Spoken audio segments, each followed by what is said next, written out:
आज हम इस वीडियो में सुनेंगे वैकुंठ चतुर्दशी की कथा। कार्तिक मास के शुक्ल पक्ष की चतुर्दशी में वैकुंठ चतुर्दशी मनाई जाती है। यह दिन हिंदू धर्म के लिए एक पवित्र दिन मानी जाती है, क्योंकि इस दिन भगवान विष्णु और भगवान शिव दोनों की पूजा की जाती है। यह दीपदान के उत्सव के रूप में मनाया जाता है। दोस्तों, वैकुंठ चतुर्दशी के पौराणिक कथा के अनुसार एक बार नारद मुनि पृथ्वी लोक से घूमकर वैकुंठ धाम पहुँचे। भगवान विष्णु उन्हें आदर पूर्वक बिठाते हैं और प्रसन्न होकर उनके आने का कारण पूछते हैं। तब नारद जी कहते हैं, हे प्रभु, आपने अपना नाम कृपा निधि रखा है।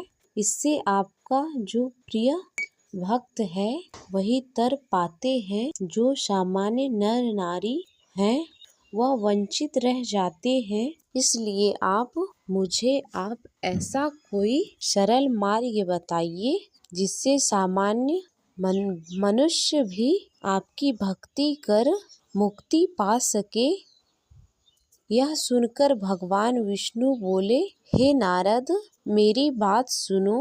कार्तिक शुक्ल पक्ष की चतुर्दशी को जो नर नारी व्रत के पालन करेंगे और श्रद्धा भक्ति से मेरी पूजा आराधना करेंगे, उनके लिए स्वर्ग के द्वार साक्षात खुले होंगे। इसके बाद भगवान विष्णु ने जय विजय को बुलाया और उन्हें कार्तिक चतुर्दशी को स्वर्ग के द्वार खुले रखने का आदेश दिया। भगवान विष्णु कहते हैं, इस दिन जो भी भक्त मेरा थोड़ा सा भी नाम लेकर पूजा करेगा वो वैकुंठ धाम को प्राप्त होगा। आगे भगवान विष्णु ने नारद मुनि को एक कथा सुनाई।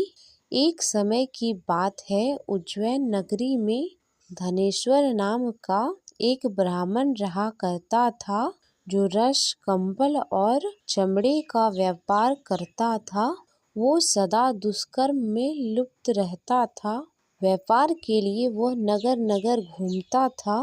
एक दिन व्यापार के सिलसिले में माहेश्मती नगरी में पहुंचा, जहां नर्मदा नदी में स्नान करने के लिए सैकड़ों आदमी आए हुए थे। कार्तिक का महीना था, वो भी पूरा महीना वहां रहा। प्रतिदिन उसने वैष्णवों के मुख से भगवान विष्णु का कीर्तन सुना। एक दिन नर्मदा नदी के किनारे उसे एक काले सांप ने डस लिया, जिससे उसकी मृत्यु हो गई। यम के दूत उसे बांधकर कोड़े बरसाते हुए यमपुरी ले गए। वहां यमराज ने आदेश दिया कि इसे कुंभी नरपाक में डाल दो। वहां पहुंचकर जैसे ही यम के दूतों ने उसे गरम तेल की कढ़ाई में डाला तो वह शीतल जल हो गया। यह देखकर वो सभी चकित हो गए। उन्होंने सारी घटना यम को बताया। उसी समय नारद मुनि वहां प्रकट हुए और बोले, हे सूर्य नंदन, ये ब्राह्मण नर के योग्य नहीं है। जो व्यक्ति पुण्य कर्म करने वालों का दर्शन, स्पर्श और श्रवण करता है, वे उनके पुण्य छठा अंश प्राप्त कर लेता है। ये तो एक माह तक भगवान श्री हरि विष्णु के कार्तिक मास के अनुष्ठान करने वाले असंख्य व्यक्तियों के बीच रहा है। इसने वैकुंठ चतुर्दशी को में नर्मदा नदी स्नान किया है, इसलिए यह उनके पुण्य का भागी हो गया है। इसलिए अब यह यक्ष के योग्य में रहेगा। अब नरक का दर्शन मात्र करेगा। इसके बाद धनेश्वर को सभी नरकों के दर्शन कराकर यक्षलोक में भेज दिया गया। धनेश्वर को यक्षलोक का राजा बना दिया गया। इसके बाद वे कुबेर का अनुज धनंजय बनकर प्रसिद्ध हुआ। हे भगवान श्री हरि विष्णु, जैसी कृपा आपने धनेश्वर पर करी, वैसे ही इस कथा को सुनने वाले सुनाने वाले कहते सब पर करना।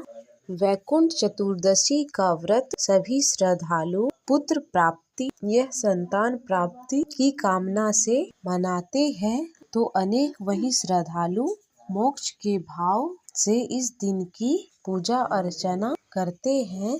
वैकुंठ चतुर्दशी के दिन भगवान विष्णु ने भोलेनाथ की तपस्या करके शुद्ध सुदर्शन चक्र प्राप्त किया था, तो वहीं भगवान श्री राम ने रावण वध के उपरांत ब्रह्म हत्या के पाप से मुक्ति हेतु इसी दिन भोलेनाथ की पूजा आराधना कर वह पाप मुक्त हुए थे। इसी दिन भगवान शिव पर तुलसी के पत्ते और भगवान विष्णु पर बेल के पत्ते चढ़ाए जाते हैं, जो आम तौर पर नहीं किया जाता है। जय श्री विष्णु।